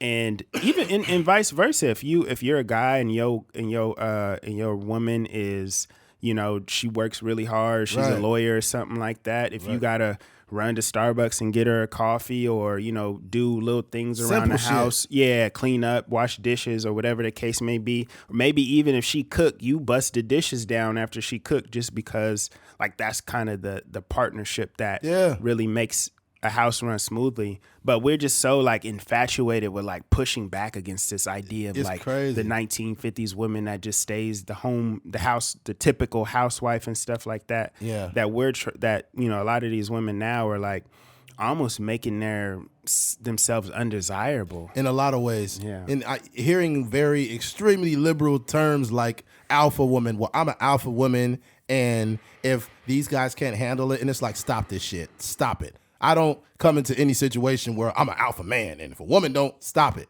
Mm-hmm. Stop it. That's just, nah. My thing is, I'm a loving man, and I will exercise my love through things and actions and deeds. If you got a woman that's a decent woman that's been catering to you and helping you out and things of that nature, and she wants to start a business and she's a little short, Here's 10 grand. You know, here's 10 grand in supplies. Things like that are important. But it's a lot of people, and I think that what happens is, and this is my only knock on women. When women have a scrutiny of men, they use the men that they've experienced, right? And they use those men as the metric for every man. Don't you realize, I don't care if you're 30, every motherfucker you could have dated could have been trash. Do not use those men as the metric for what's out here. Don't do that. And then try to justify it. Because you can be in that conversation like, that's just my perspective on men. I think all men are cheaters. I think all men are this. And you like, yo, I ain't never cheated on. I ain't never cheated in my life. You know? And it's just like you can't. You got to go in. But that's the issue with like women being relationships for the duration of their life. Like, because they're not even like healing from their past relationship, and then they're just getting in a new one. And then that's when that type of conversation comes about. Yeah. Because if you spent like 6, 7, 8 months out of your, not saying like in between relationships, I mean, that's the time where you really dolo. Like, that's the time where you really working on yourself. You don't even have that perception of the person you're like the type of person you want to be in a relationship, because it's like that 7, 8 months is like spent just being one with yourself, and you're not even like bringing that energy into a relationship. I'm gonna keep it real, and this is just advice from a guy. You could take it or leave it, but being as I'm open to advice from women, here's advice from me. I think women need to unplug here every once in a while. I'm talking about when they break up with a dude, they need to get off social media and get off dating apps. Figure out who the fuck you are. Because what's happening is you break up with a dude, he probably has some toxic traits or whatever the case. And what happens is, because a lot of women don't gravitate, I don't even want to say women, a lot of people gravitate to what they like, not what's best for them. You get what I'm saying? So a lot of men be like, man, these girls ain't shit. I'm like, bro, you took 3 months, you stayed on dating apps, and you met the same woman that you had the last time. It's because you went after what you like, not what's best for you, right? So if you notice, women are dating doppelgangers of the last dude they dated. Yeah. So you mean to tell me it's a coincidence that the last 5 niggas you dated have been over 6 foot and they've been light skinned? Yeah. You think somebody's stupid? We can see straight through it. You go after what you like, not what's best for you, and then you turn around and use that shit as a metric for all men. You need to grow up. Yeah, I'm not light skinned. Yeah, right? Get you a chocolate brother. But more important, like you need to grow up. And I'm not just talking to women now. So before you label me misogynistic, I just gave a universal scrutiny of both sexes. But you need to grow up and take that time to figure out who the fuck you are. If you don't figure out why you keep choosing these motherfuckers, you will choose these. I know women in their late 30s that's still out there choosing bad boys. It's women in their 40s that's chasing the same dude they was chasing since 19 years old. And what's crazy, the only thing these dudes can give you is another kid. That's it. No marriage, no nothing. There's a bunch of women out here that got kids by the bad dude and complain about all these. It's because you went after what you liked. Yeah. You went after what you liked, not what was best for you. And you keep doing that shit. It's dudes that got 7 baby mamas and they're like, man, these girls ain't no good. Like, bro, every one of your baby mamas got a fat ass. You think that that's a coincidence? Huh? You think it's a coincidence that every single one of your baby mamas got a fat ass and they all Hispanic? Fat asses is cool. They is. But what I'm saying is you basically have been dating doppelgangers of each woman. Yet you want to have an opinion about every woman that exists. You just got a disconnect, homie. Like you got a real problem that you need to fix within yourself. Yeah. Yeah, man. I think the best thing that I did, I think Keith can attest to it too, is when I got off dating apps like 3 years ago. Yeah. And it was the best thing for me. Now, you're not going to get as much action as you was getting before, for sure. But I'd rather not, because I'm too old to be on a dating app swiping through women's faces. Yeah. and only choosing women based on how fat their ass is. That's immaturity, homie. You know, and women that's on these dating apps, they doing the same thing. Is he 6 foot? Is he light skinned? The same dudes. Oh, she Hispanic. She got a fat ass. This is what we do. The immaturity that exists within us is causing a rippling effect. I don't even know how people pick partners these days. Like, what is the... Like I just said it. It's just attraction? It's childlike metrics. We talked about this a while back. The same way they chose women in high school is the same way they choosing women as a grown man. The same thing with girls. Yeah. It's like the dating scene is one big motherfucking high school. Yeah. Women will complain about a dude he was toxic, he was this and that. And then you see the dude they dating and you be like, it's none of my business. I don't give a fuck. But I'm like, okay, you date another dude with tattoos on his face, huh? Okay. Yeah. All right. You would think like that's why I guess in terms of this conversation, I would give Sierra a little bit more respect. 100%. Because she realized that whatever she was doing before wasn't working. Facts. And she didn't date future number 2. She got with Russell Wilson. Yeah.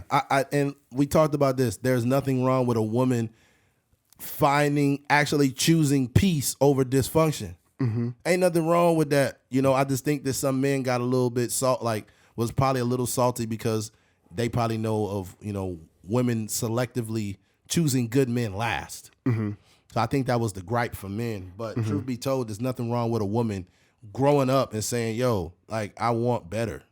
Yeah. I think all women choose good men last, right? Possibly. Because, I mean, if you say you date whoever you dated, it just didn't work out. Yeah. And then you end up dating, like, you know, whoever you end up, you know, having a real relationship with or marrying. Yeah. I think it just looks different sometimes. It might be an athlete. It might be a rapper. It might be, you know. If you look at the dating history of some women, bro, it's wild, bro. It go from like a gangbanger, and then they dated a Crip. Now they dating the Blood. Yeah. And then now they dating the dude that, like, he did a little bit of prison time, but now he got he a mechanic now. Somebody said,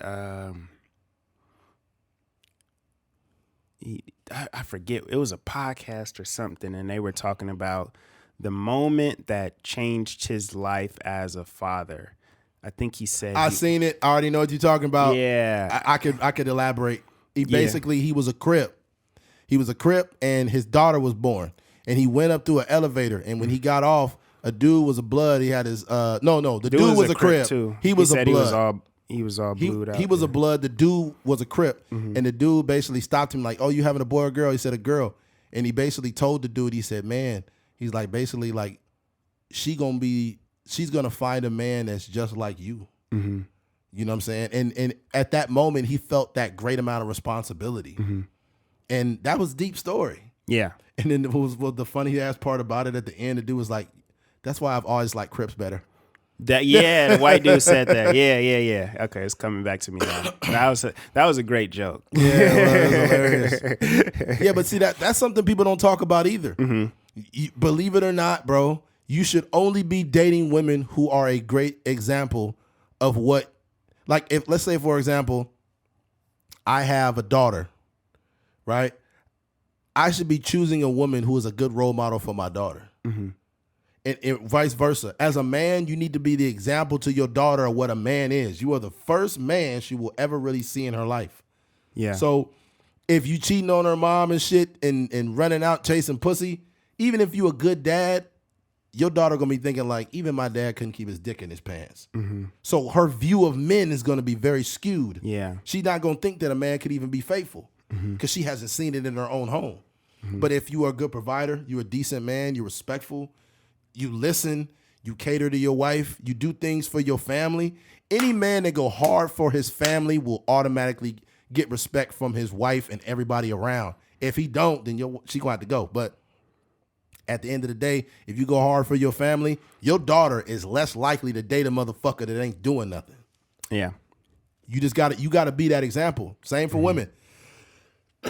For women, you got to be the example of a woman that you want your son to date. If you running around here all fucked up and confused and being dumb, you would Fast. not. Yeah, you would not want your son dating a person like you, man. I hate to say it, but it's true. Yeah. A lot of y'all is fucked up examples. And this is just men and women in general. And they really, and the same people got the nerve to complain. And, you know, I live with the reality that I'm still working on myself. I don't claim to be a finished product. And I've said on here before, not out of a sense of insecurity, but I may not be man enough for the woman that I want. So the work I do on myself is not for a woman, it's for me. But it will benefit the woman that I mean to have in my life in the future. You dig what I'm saying? I don't do shit for women. I do it for myself. But I know that the shit I do for me, women respect that shit. You know what I'm saying? Because I actually listen to women too. Yeah, I think all anybody wants out of a relationship is somebody like not even that's perfect, but that's just willing to put the work in. Right. You know, whether you need to lose some weight, if that's the thing that you feel like you need to do, or just become a healthier person overall, whether that's working on your sleeping patterns or, you know, working on your mental health as far as like social media attention and all these different things. Right. I think that's at least for me, that's all that I would ask for is like, you know, I don't want to finish necessarily a finished product. I just want somebody that's like a work in progress, like forever striving to be the best version of themselves. But for sure, like that example of a man and a father and a mother, that's your first example of a functioning relationship, you know, and you want to, oftentimes like there's an inherent comparison there. You know, maybe your mom loved you a certain way. Your mom cooked a certain way. Your mom, you know, she might have, you know, almost not like conflict, but I guess for lack of a better term, if she's telling you doing something wrong, she might be a little bit more stern on you. And in terms of your romantic relationship, you might take heed to that sort of conversation a little bit better than a more passive aggressive way. So it's just like we take on these things, and you know, we spend a lot of time with our parents, and you know, you kind of take that into the world and you mold your relationships around it. And sometimes it takes correcting in terms of your relationships, because you may be carrying something that's not necessarily conducive to, you know, really keeping a relationship together. But the genesis of that, or like the foundation of that, is going to be like a solid parent. Yeah, and it's very nuanced too, because you could be carrying shit that your own parents never dealt with and you inherited it. And now you have to be the generational curse breaker of that thing so it doesn't manifest itself in your relationships. Yeah. You know what I'm saying? There's certain fears and things that your parents, they don't face, and then we literally inherit those fears or those inadequacies. You know what I mean? Yeah. Sometimes, like, I know of situations where like people, like parents can argue. It could be both ways, right? You can see your parents arguing so much that you like I do not want that in my relationship. Not at all. Or it could be the opposite, to where like you almost like normalize arguing. Like, this is like arguing is part of a relationship. No, like, hell it brings no. us closer together. All this kind of stuff. No, it's some women that believe that arguments are healthy, and it's like, first of all, you're not gonna get me yelling and screaming. Yeah, I don't want to do that because that's disrespectful. And I feel like if I'm yelling and screaming at you, then what I'm doing is I'm causing you to go up a level. And now we both saying things that we really don't mean, or trying to hurt somebody, and we're not going to do that. And then it starts to get outside of the argument. Yeah. You start throwing blows. You not literally, I mean, like, you know, like shots. Your verbals. Yeah. You got to shut it down as a man, though. When you can see a situation escalating it, you got to be a good leader and say, hey, look, let's convene at a later time and let's talk about this. I'm not about to be screaming at you in this car. I'm not about to be in public with you arguing. You know, if it's a problem, you know, I can just take you back home and we'll talk later. Like, if you respect somebody, you respect a woman like that, and you know that if y'all keep talking, you gonna unload on her motherfucking ass, and get pissed off yelling. I'm not finna do that. I'd rather you need to go sit down somewhere, or if we could be cordial and respectful. If you need a moment to breathe and articulate what's going on. Yeah. One thing women are bad at is when they mad, they just start saying any fucking thing. Shit that don't make no sense. Yeah. And you just be like, what? What does Arby's have to do with this conversation? Yeah, I'll end this conversation with this. There was a homie of mine back in the day, and his girlfriend in college, she was a really, really, really, really cool person, and you could tell she had like she was gonna be a wife. Like you could, I don't know why you can tell, but it's just some women. It just bleeds out of them. Just a maturity, and it's just like you just know they're very loving and very nice and very warm. Yeah, very respectful. You know, you could look at some women and be like, "Dang, she'll be a good mom one day." Hell yeah, and the thing about it is that's how she was even back then. And she loved my homie and shit. He loved her, but they would have little arguments here and there. But one of her gripes that she had is because she was in college and getting her degree, and she wanted to level up with him, whether it be a house or whatever. And being young, he wasn't very ambitious. And these conversations became more common where she wanted him to do more and he just didn't want to do it. Eventually, she left him for having a lack of ambition. And I'm going to say this. I don't blame her. And I know it might sound fucked up, but if a woman loves you and is doing everything to keep you and you don't want to do better for somebody you supposedly love, that's a problem.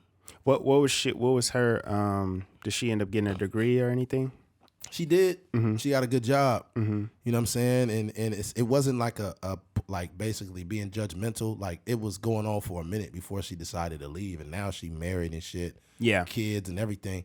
And the crazy part about it is, like, I had a conversation with him probably like 4 years after they broke up, and he was telling me how he still loved her. And I'm thinking, like, in my mind, I'm like, man, you fucked up. Yeah, I'm not gonna tell him that, but I'm like, bro, you fucked up, because, like, bro, she was a good woman, bro. Like, I think when people are young, because I know it ain't just men that fumble the bag when they got a good woman. It's a lot of women that fuck up really good men. Yeah, that have a dude that want to really marry them low key, and they're like, I'm just not ready for it right now. I'm just like, my life, I need to focus on me. And then they go out for multiple years, date the wrong motherfuckers, and wish they had that dude from back in college. Yeah, for sure. What does that guy do now? Is he nothing? Is he got still not doing much with his life? God dang. Yeah, great guy though, man. Good person. Just don't got the ambition. Don't got the ambition. Yeah, that's unfortunate, man. Because it's that's the, and we talked about this before, but like in your lifetime, especially like depending on your lifestyle, right. Like if you just say you live in Bakersfield and you just work a job. Like, where are you going to meet a decent person? Like, it's treacherous waters out here in Bakersfield. Oh yeah. So yeah, once you get those ones, you gotta hold on to them because it's ugly out here. Yeah. But go ahead. I'm sorry. No, go ahead. I was going to say that there are really good women out here in the world. The issue is they're already taken. Yeah. They're already taken. I remember one time. And this is a little bit of her fault. I had a conversation with this girl in the gym. I don't know why I remember this shit like it was yesterday. I seen her a few times, but she always worked out alone. And she was pretty cute. She was biracial, like she was probably half black, half Mexican or something like that. And we was just talking one day, and we was dead working out kind of hard. And then the conversation sparked up, and we was literally like in place talking. And we was talking to the gym clothes. And then I walked her out. We was talking again in the parking lot for like another 10 minutes. And then before we like stopped talking, she was like, yeah, and my boyfriend. And I'm just like, oh my God. Yeah. Cause like just her energy, her humor, just everything about this girl was just really warm, right? And then when she said, "Hi, my boyfriend," I was just like, "Oh Lord." She probably, I wouldn't say she seems to be an honest person, but probably like just fell into a great conversation, and she was like, "Dang, I got a boyfriend. I need to really tell this guy." Yeah, but I think that in that moment she realized she was kind of wrong for that, because we were having a conversation, and my thing is I don't have expectations from what I'm getting from women. However, if you're a grown man and she's obviously sexually attractive, and I caught a couple of times I caught her gazing at me a little bit at the gym, and I'm like, you know, when you finally have that conversation, because I don't like to solicit, you know, or try to hook up with women in the gym. I go to the gym to work on myself, not to you know, hit on women. So when I do have a conversation, it's usually constructive. It's not me being flirty or no shit like that. Yeah. But in that moment, I wasn't even being flirty. We were just having good conversation. She was touching me and stuff. And I was just like, yo, I'm about to get with this chick. And she said that. I was just like, oh, Lord. You probably cut the conversation short after that. After that, I respectfully departed from the conversation. But I think it's just some people, and she almost didn't seem like happy to say that she had a boyfriend. Yeah.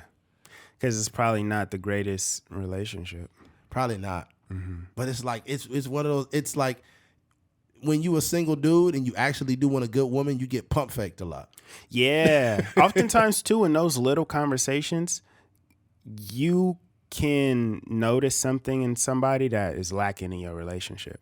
Ouch. So say like you got your boyfriend or whatever, but he may not be the most intellectual person. And then you meet somebody at the gym, y'all talking about spirituality and like weightlifting techniques and all these different things. And you're like, man, this is like, She getting I'm all interested these angles. I'm interested in these subject matters, but my boyfriend, I love him, but we don't even talk about stuff like this. All he knows is football. Oh, man. Yeah, but it's crazy. I think women could be so awkward sometimes, dude, especially when they're like attracted to you. Like they just don't even know what it looks like to like articulate that they like a guy. Yeah, especially in this time where women are like, they're like, oh, I'm an alpha female, but you can't even go approach a dude. Yeah. The fuck are you talking about? There was this girl, we were at this music video on Saturday, and this girl, you could tell like she was just looking the whole time, like either me and my never mind, I'm not gonna say who else she was looking at, but me or my friend, and it came a point where we was just sitting at the table, like just talking, and you know, just sitting on our phones, whatever, having conversation, and she made it a point to like get up, and I don't know if she was taking. She looked like she was taking a picture of like the house that we were shooting at, and I was like, hey, you good? And she was like, yeah. And she was like, oh, I'm just over here. Don't mind me. I'm just taking pictures. I was like, oh, okay, that's cool. She was like, yeah, I just like taking pictures of different things. And I was like, oh, okay. But she just kind of like stayed there. And then we like, me and my friend were talking to her a little bit more. And we just, you know, you gotta be a shooter sometimes. Like when women don't have anything to say, you just be like, hey, I like your necklace. Where'd you get that from? Or you have to like find something in that empty space. Yeah. And then that's when they start talking. Women gonna go like 20%, and then you gotta go the rest. You gotta go 80%. And crazy. Not that I was even trying to get at that girl, but it was just like funny that how awkward a woman could be when she's like, she finds you attractive. What's crazy, I've had some wild conversations with girls, bro. Like the conversation will be very timid at first, like, yeah, I don't really know a lot of people out here. And by the end of the conversation, like, yeah, I love giving head. You be like, what the fuck? No, you 25 minutes. No, you 25 minutes. God damn. Yeah, that's for sure. This Walmart greeter the other day just made me feel really warm, like she was my grandma or some shit. And it's just some people make you feel a certain way. She's like, how's your day going? I'm like, great. And I gave her my receipt. She's like, so Easter, got plans or what are you going to be doing? Yeah. And I was like, I'm not sure right now. I'm kind of under the weather. Oh, no, you're under the weather? Are you taking care of yourself? And I was just like, man, this guy's like, how's your penis? I was like, penis is fine, man. Gosh, dang. That's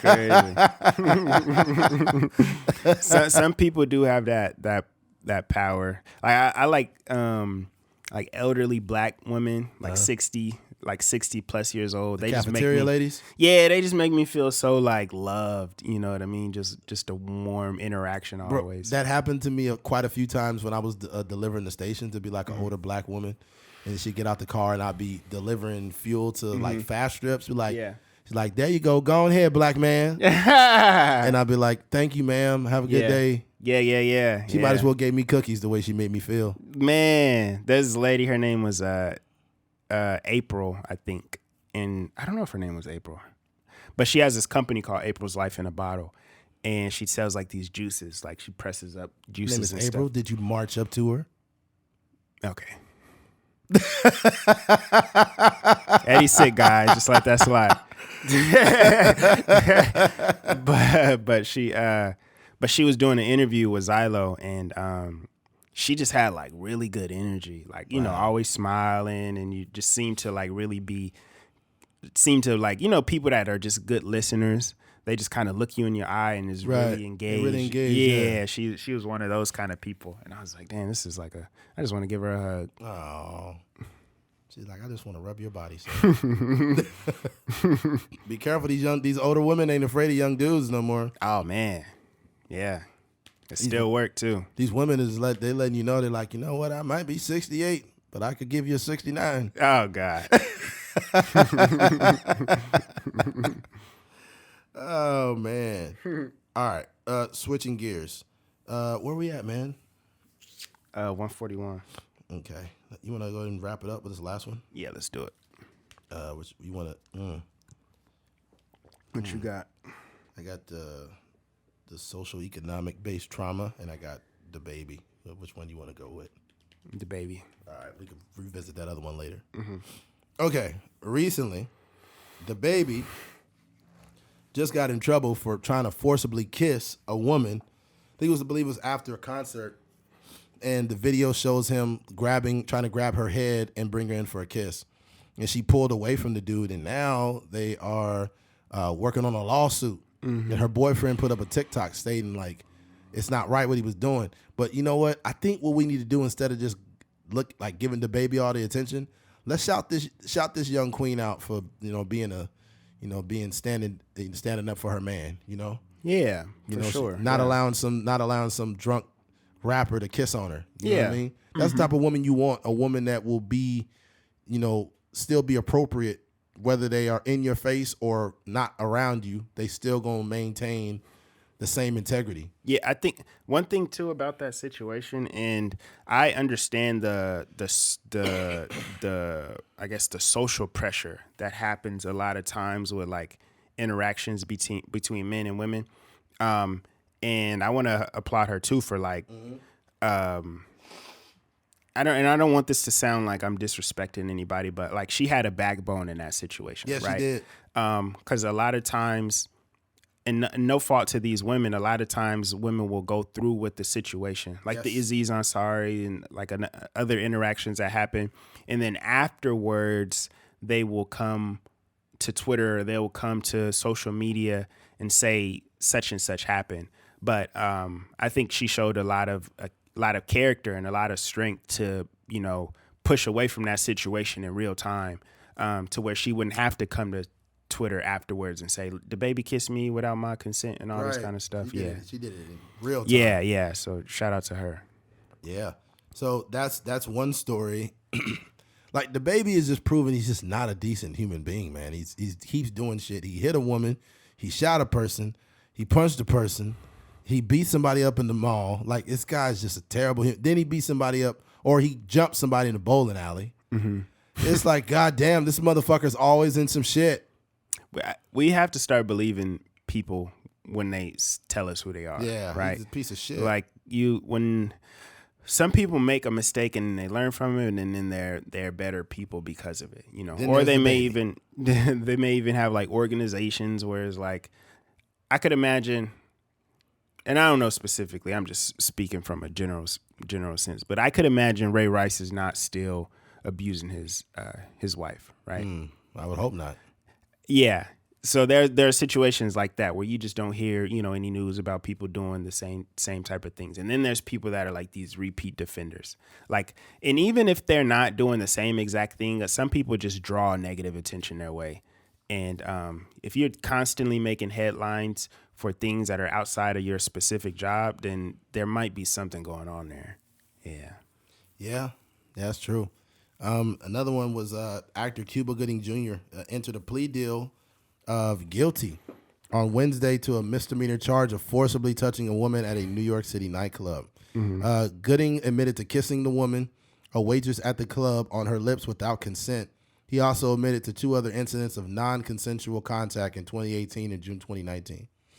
Here's the problem, fellas. There are only certain men that are built to have a great amount of success and not allow that success to make them feel like they have access to every woman.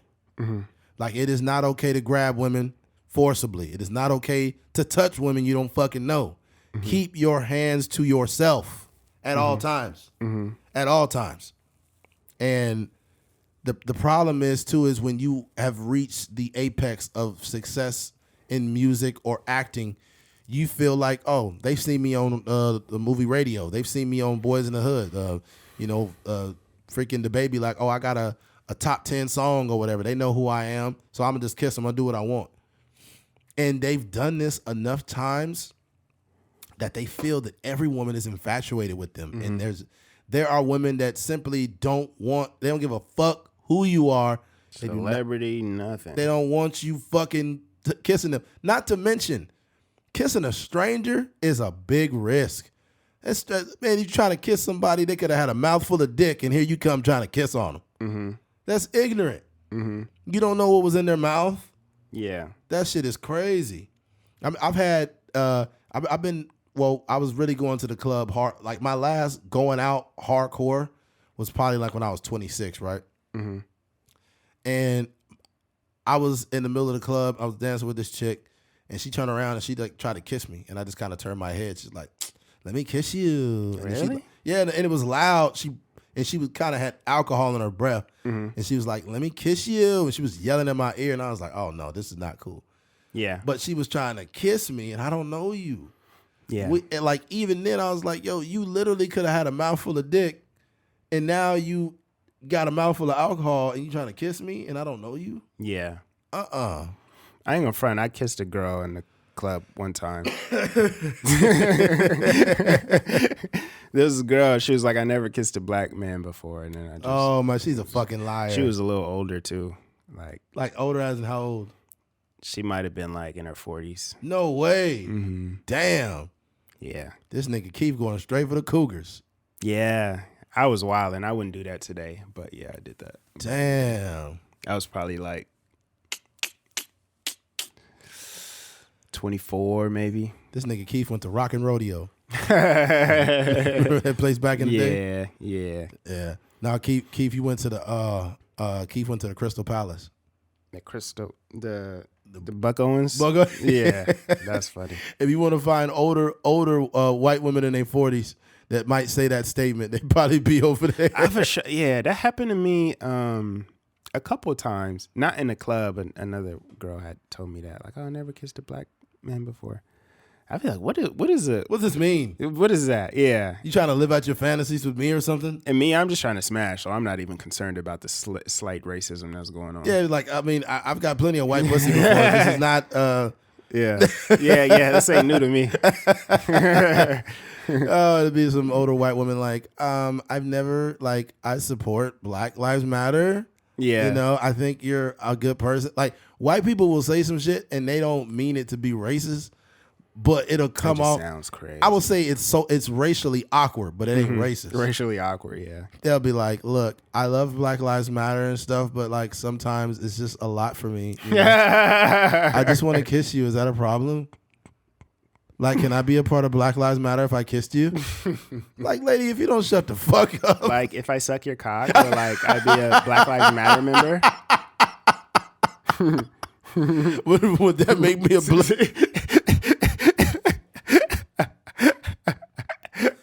Oh my god, dude. Oh my god. Oh my god.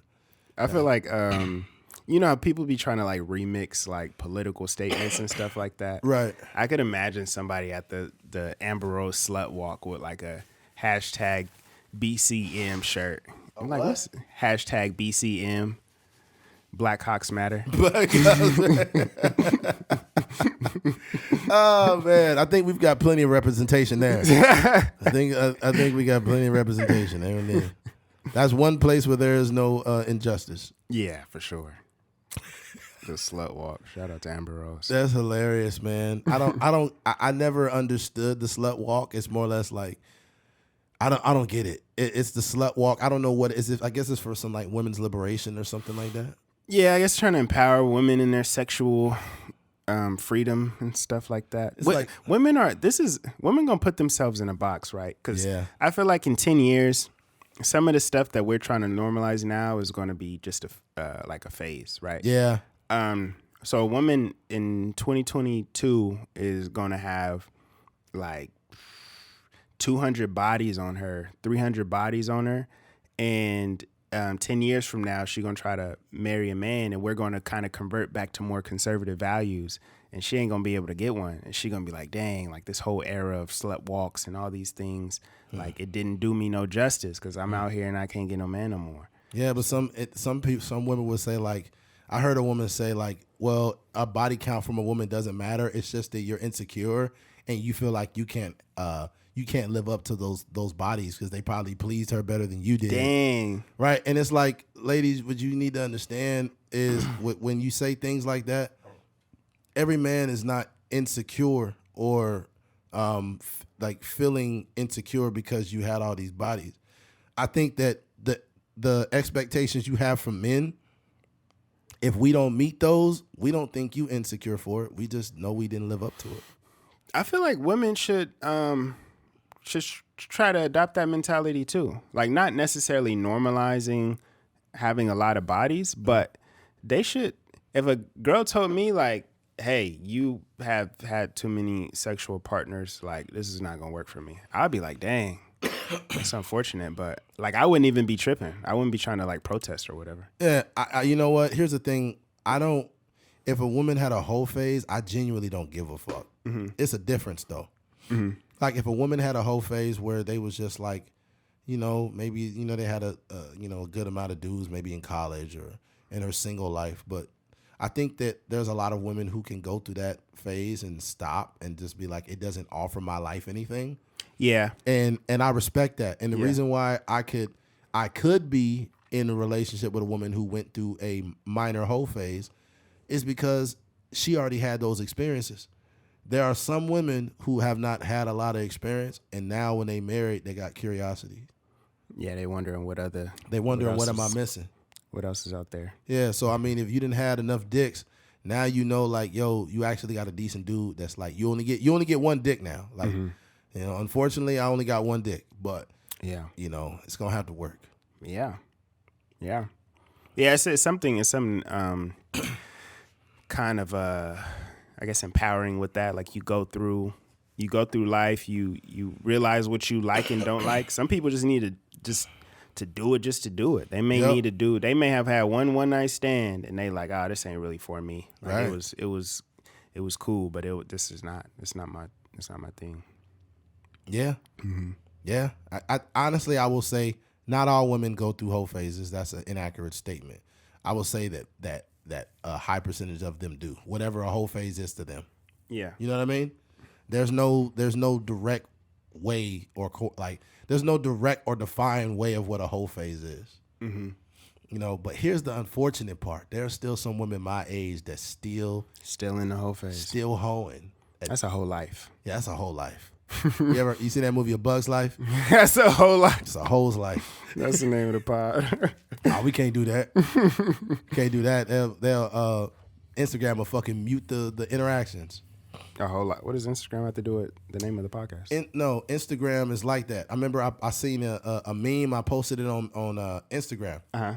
And the meme showed this thick Indian girl. She was like, she might have been Muslim, right? Yeah. I have beautiful green eyes, but she kind of like had her back turned, and she had a big old booty. And then the meme said, "Girl, you look good when you Baghdad ass up," but it said Baghdad, right? Yeah. And somebody put they flagged it for like Islamophobia and shit. Yeah. And I actually took the post was from a comedian that was Muslim. Mm-hmm. And I was like, what the fuck? What does that have to do with whole life though? Huh? So what does that have to do with whole life?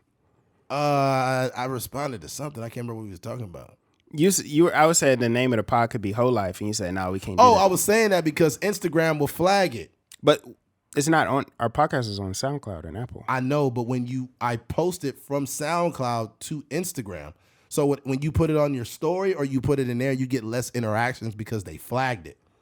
They like Instagram can shadow ban you and you don't even realize you shadow ban. But whole life is not. There's no connotation to it. Doesn't have to be. There's trigger words. There's a thing. They have a podcast called Horrible Decisions.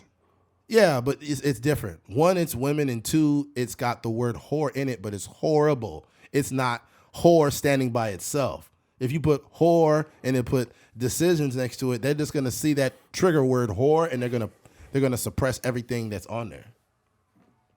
So yeah, I'm telling you, dude, I know how Instagram be working, bro. I don't believe it will affect our numbers, but we don't have to name it whole life. Yeah, man. Yeah. Not a lot left to say. That's pretty much it. You get them fucking Coney Island dogs. Fucking Coney Island dogs off 154th and Avenue. I only get my hot dogs from. Hey, have you seen that dude on TikTok? The Aki Way dude. Mm-mm. Oh my God, how have you not seen that? It's basically a dude that has this like bodega, and people give him requests on how to make them like breakfast sandwiches and shit. No, I haven't seen. He's like,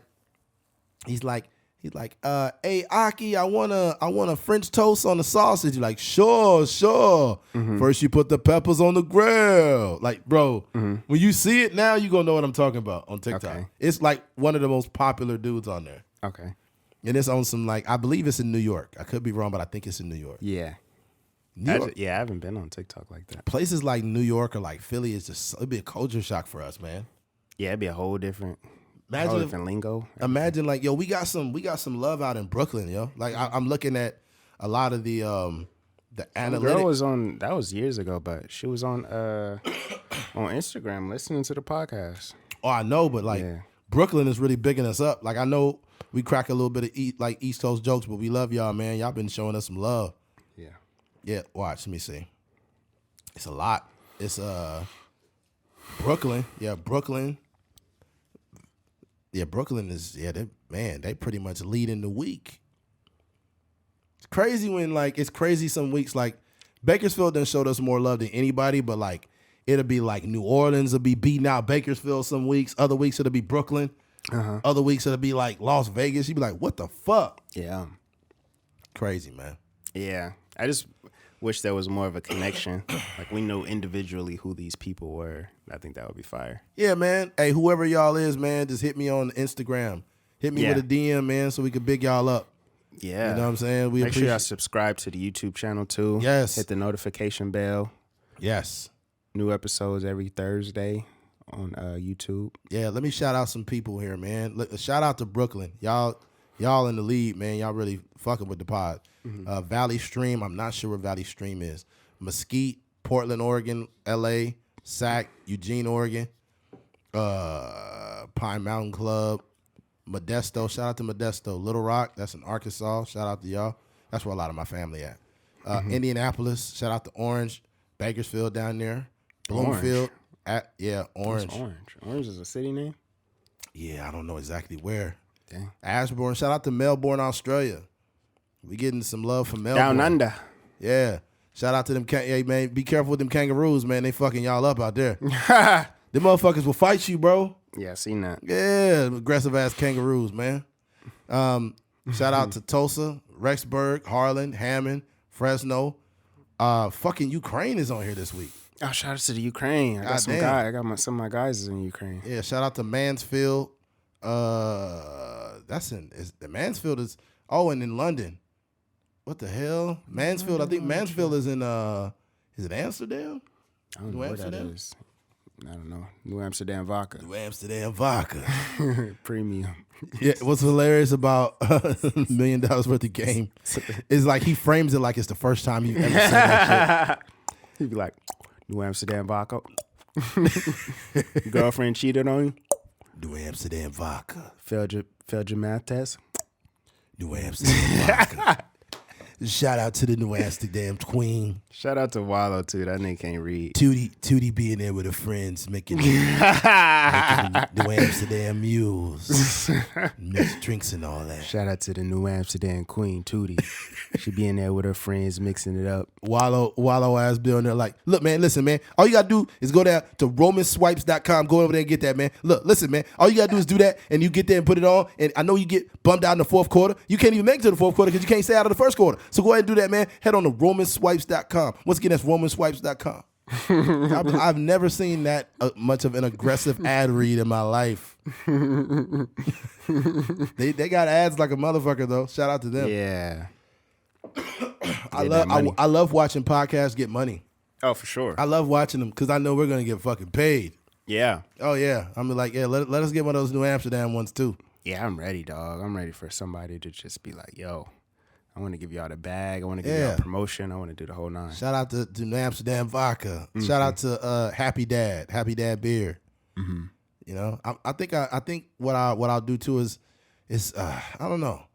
We'll get into that conversation later. Mm-hmm. But anyways, if you made it to the end of this podcast, man, we appreciate you for tuning in. Thank you for listening to a Trucker's Mind podcast. I'm Eddie McGee. It's your boy K Fings. We're out of here. Peace.